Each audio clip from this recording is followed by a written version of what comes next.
Bryan, Texas utilities and College Station utilities are at the center of a new protest in the Brazos Valley as they resume cutting off services and charging late fees. Hallie Jones is in Bryan tonight with more.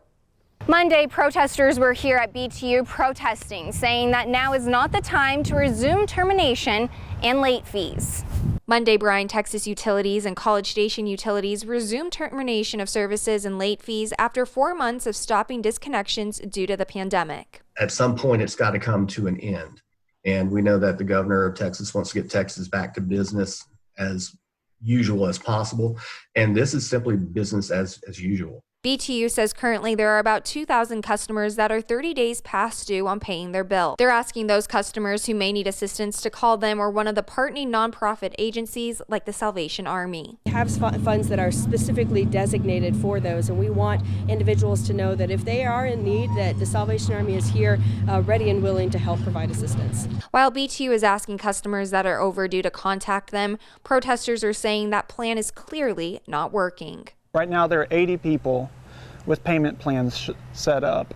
So what that should tell us as a community is that that plan of just having them contact you is obviously not working. While BTU says getting back to business as usual is critical for the nonprofit, those protesting says fighting against the utility cutoffs is critical for all members of the community. There's supposed to be a public utility, and the role of a public utility is to serve the community. And they like to use the word service, but if we're not taking care of the poorest people in our community, then that's a lie. A GoFundMe page has been set up to help the nonprofits who are assisting customers pay their bills.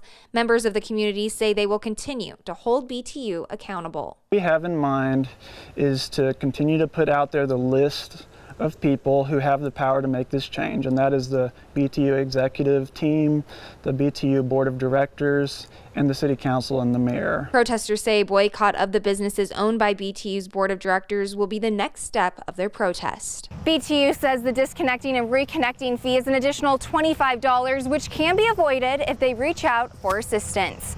Reporting in Bryan, Hallie Jones, 25 News. So how much energy are we really consuming these days? Statewide, residents in Texas spend an average of about $131 on an electricity bill, which is one of the most expensive. It costs $11.20 per 100 kilowatt hour, which is fairly inexpensive though. And we use over 1,100 kilowatt hours monthly.